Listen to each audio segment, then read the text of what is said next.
మీకు ఒక విషయం గుర్తుందా? మీరు చిన్నప్పుడు ఎవరికైనా ఫోన్ చేయాలంటే ఏం చేసేవారు? లేదా మీ నాన్నగారు ఊరికి వెళ్ళినప్పుడు ఆయన క్షేమ సమాచారం మీకు ఎలా తెలిసేది? ఒకసారి ఊహించుకోండి. ఈరోజు మనం ఒక బటన్ నొక్కితే పిజ్జా వస్తుంది. ఒక క్లిక్ చేస్తే అమెరికాలో ఉన్న వారితో వీడియో కాల్ మాట్లాడుతున్నాం. కానీ అసలు మనం ఇక్కడికి ఎలా వచ్చాం? మీకు ఎప్పుడైనా ఇలా అనిపించిందా? ఈ వేగం మనకు సౌకర్యాన్ని ఇచ్చిందా, లేక మన ప్రశాంతతను లాగేసుకుందా? ఈరోజు మనం కేవలం టెక్నాలజీ గురించి మాట్లాడుకోవడం లేదు. మన మనుషుల మనస్తత్వం, మన అలవాట్లు, మన సంబంధాలు 50 ఏళ్లలో ఎలా మారిపోయాయో చూద్దాం. ముఖ్యంగా ఈ వేగవంతమైనటువంటి ప్రపంచంలో మనం దేనిని కోల్పోతున్నాం? బైబిల్ మనకు ఈ సమయం గురించి ఏం చెబుతుందో వివరంగా మనం చూద్దాం. ఈ వీడియో మిస్ కాకుండా చివరి వరకు చూడండి. చాలా ఇంపార్టెంట్ అయినటువంటి విషయాలను మనం తెలుసుకోబోతున్నాం.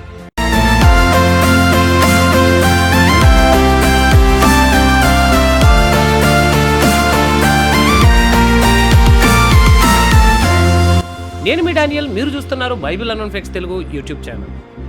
1970 మరియు 80 కాలాన్ని గుర్తు తెచ్చుకోండి. అప్పట్లో వెయిటింగ్ అనేది మన జీవితంలో ఒక భాగమైపోయింది. వాటిలో ఉత్తరాలు, టెలిగ్రామ్, ల్యాండ్లైన్ ఫోన్స్ ముఖ్యమైన పాత్రను పోషించాయి.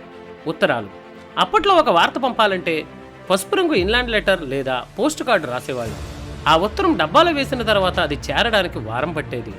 అవతల వ్యక్తి దాన్ని చదివి మళ్ళీ రిప్లై ఇవ్వడానికి ఇంకో వారం, అంటే ఒక కమ్యూనికేషన్ పూర్తి అవ్వడానికి 15 రోజులు పట్టేది. కానీ ఆ ఉత్తరం కోసం ఎదురు చూసే ఆతృత ఉంది చూసారా, అది అంతా ఇంతా కాదు. తర్వాత టెలిగ్రామ్. ఎవరైనా చనిపోయినా లేదా చాలా అర్జెంటు వార్త విన్నా టెలిగ్రామ్ వచ్చేది. టెలిగ్రామ్ వచ్చిందంటే చాలు ఊరంతా భయంగా చూసేవాళ్ళు, ఎందుకంటే అది అత్యవసరానికి గుర్తు. ఇక ల్యాండ్లైన్ ఫోన్. అప్పట్లో ఫోన్ ఉండడం ఒక హోదా. ఫోన్ రావాలంటే సంవత్సరాల తరబడి వెయిటింగ్ లిస్టు ఉండేది. ఒక ట్రంక్ కాల్ కలవాలి అంటే గంటల కొద్దీ వెయిట్ చేయాల్సి వచ్చేది.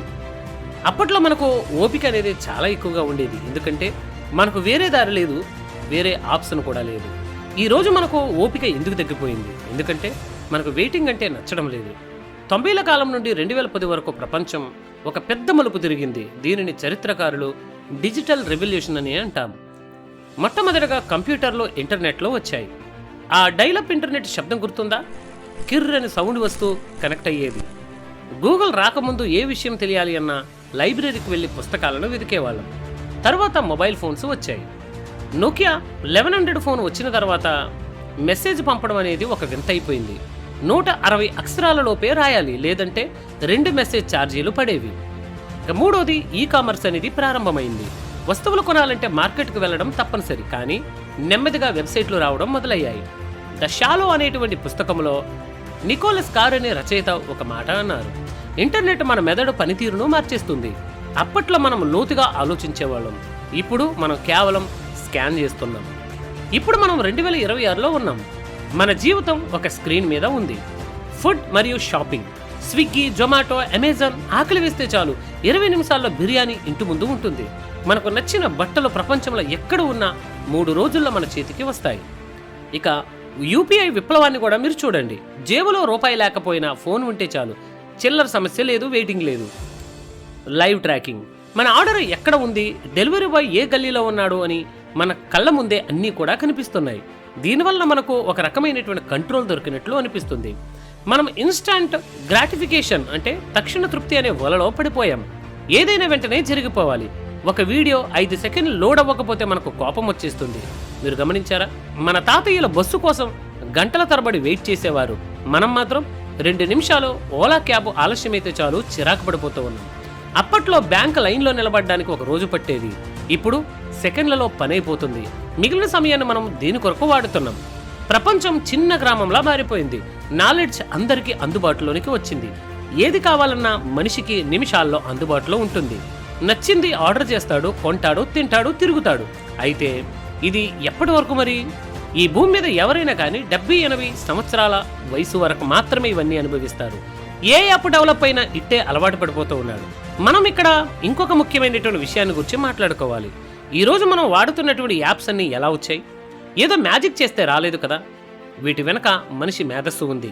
వేల మంది సాఫ్ట్వేర్ ఇంజనీర్లు, శాస్త్రవేత్తలు రాత్రి పగలు కష్టపడి ఎన్నో ఏళ్ల రీసెర్చ్ చేసి ఒక అద్భుతమైనటువంటి వ్యవస్థను వారు తయారు చేశారు. అందుకే ఈరోజు మనం ఇంట్లో కూర్చొని ఒక బటన్ నొక్కితే చాలు, అది ఫుడ్ అయినా, గ్రాసరీస్ అయినా, బట్టలైనా నేరుగా వచ్చి మన చేతిలో పడుతున్నాయి.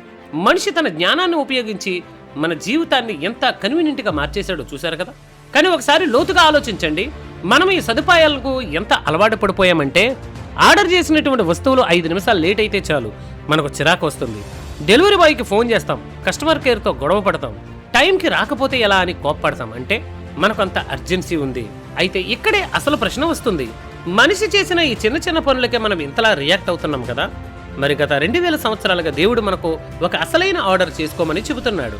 దాని గురించి మీరు ఎప్పుడైనా ఆలోచించారా? ఆ ఆర్డర్ పేరే రక్షణ, దానినే సాల్వేషన్ అంటాం. మన జీవితాన్ని ముందుకు తీసుకుని వెళ్ళడానికి మనకు అన్నీ కావాలి. ఆకలి తీరడానికి జొమాటో కావాలి, త్వరగా వెళ్ళడానికి ర్యాపిడో కావాలి, షాపింగ్ కోసం ఫ్లిప్కార్ట్, అమెజాన్ లాంటివి కావాలి, చాటింగ్ కోసం వాట్సాప్ కావాలి, వినోదం కోసం హాట్స్టార్ కావాలి. ఇవన్నీ దేనికోసం? కేవలం 70-80 ఏళ్ల జీవితం కోసం. ఈ 70-80 ఏళ్ల జీవితం సుఖంగా సాఫీగా సాగడం కోసం మనం ఇన్ని ఆర్డర్లు చేసుకుంటున్నాం. అవి రాకపోతే తల్లడిల్లిపోతున్నాం. మరి 70 ఏళ్ల తర్వాత ముగిసిపోని ఒక జీవితం ఉంది, దాని మాట ఏంటి మరి? దేవుడు అంటున్నాడు, నేను మిమ్మల్ని చావులేని వారిగా చేస్తాను, నా పోలికలో నిత్యము జీవించేలా చేస్తాను అని. దీనికోసం డబ్బు కట్టక్కర్లేదు, ఇది ఉచితం, ఫ్రీ. జొమాటో ఫ్రీగా ఫుడ్ ఇస్తామంటే మనం వదులుకుంటామా? ఎగబడి ఆర్డర్ చేస్తాం కదా. చిన్న కూపన్లు వస్తేనే ఆర్డర్ మీద ఆర్డర్ పెడతాం. మరి దేవుడు తన కుమారుడైన యేసుక్రీస్తు వారి ద్వారా మనకు పాపక్షమాపణ, నిత్య జీవాన్ని ఉచితంగా ఇస్తూ ఉంటే ఎందుకు ఎవరూ ఆర్డర్ చేసుకోవటం లేదు? ఎందుకు ఈ రక్షణ విషయంలో మనకంత అర్జెన్సీ కనిపించడం లేదు? దేవుడు ఎంత బాధపడుతున్నాడో ఒకసారి ఆలోచించండి. నరుడా, నీకు 70 ఏళ్ల జీవితం మీద ఉన్నటువంటి శ్రద్ధ నీ ఆత్మ మీద లేదేంటి అని. నీ ఆకలి తీర్చే అన్నం కోసం గంటలు వెయిట్ చేస్తావు, కానీ నీకు జీవాన్నిచ్చే నా మాట కోసం 1 నిమిషం కూడా కేటాయించవేంటి అని ఆయన మనల్ని అడుగుచూ ఉన్నాడు. నిజమే కదండి. మనం బ్రతకడానికి ఎన్ని ఆర్డర్లు చేస్తున్నామో, కానీ మనం మరణించాక ఎక్కడికి వెళతామో అనే దాని గురించి మాత్రం నిర్లక్ష్యంగా ఉంటాము. ఈరోజు మీ ఫోన్లో ఉన్నటువంటి యాప్స్ మీ సౌకర్యాన్ని పెంచవచ్చు, కానీ మీ ప్రాణాన్ని కాపాడలేవు. ఎఫెసీయులకు రాసిన పత్రిక 2వ అధ్యాయం 8వ వచనంలో స్పష్టంగా ఉంది, మీరు విశ్వాసం ద్వారా కృపచేతనే రక్షింపబడ్డారు, ఇది మీ వలన కలిగినది కాదు, దేవుని వరమే. గమనించారా? ఇది దేవుని వరం అంటే అబ్సల్యూట్లీ ఫ్రీ.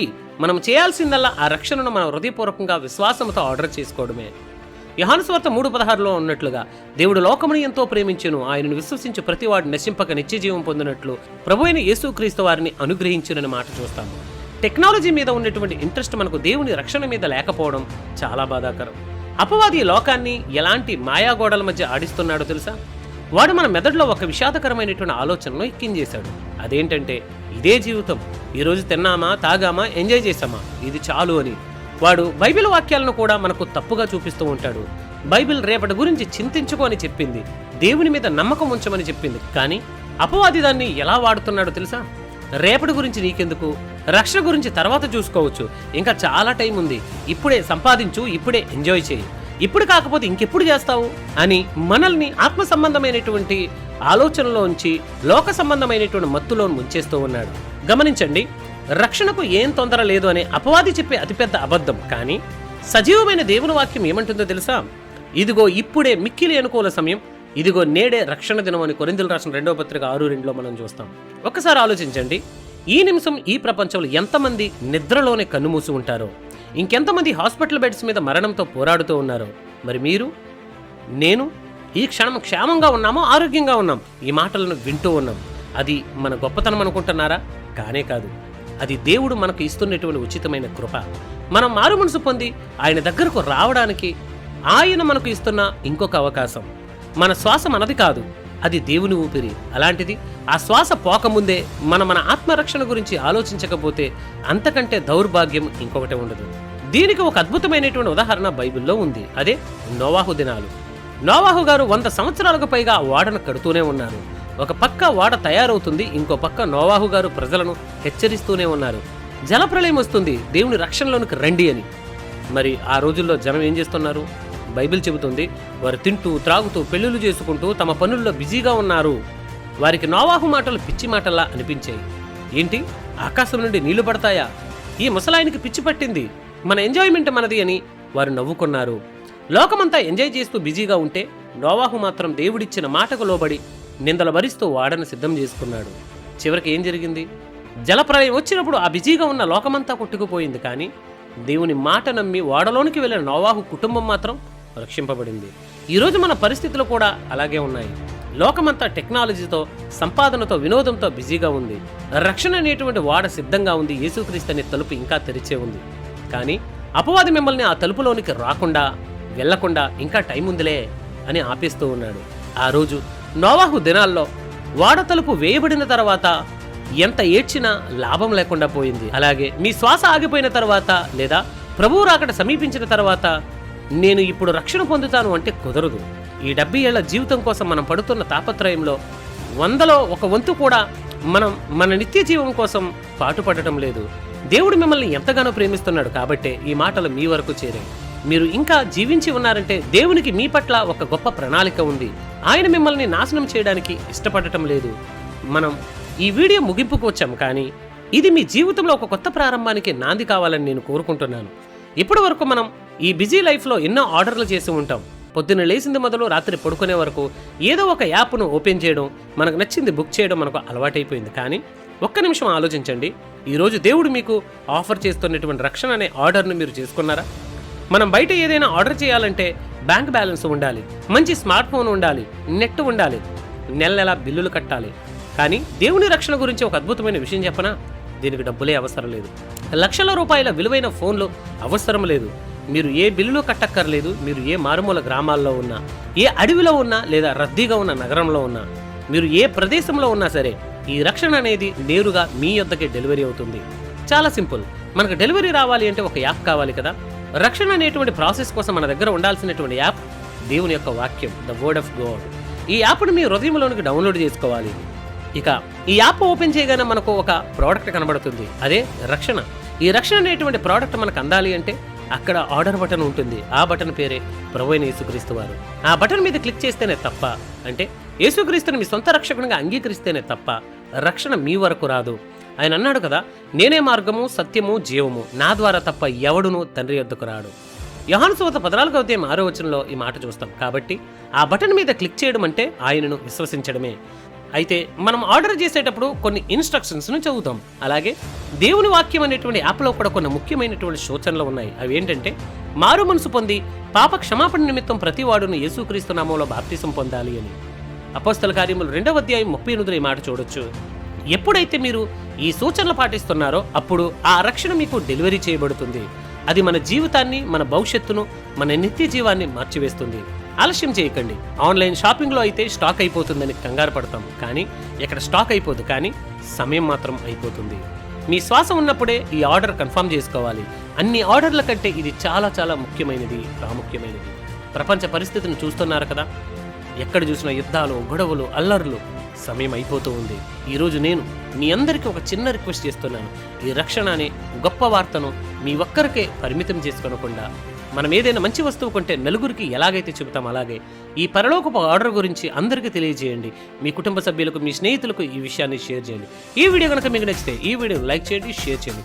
మన ఛానల్ సబ్స్క్రైబ్ చేసుకొని మరిన్ని వీడియోస్ కోసం బెల్ ఐకాన్ని క్లిక్ చేయండి. Thank you very much.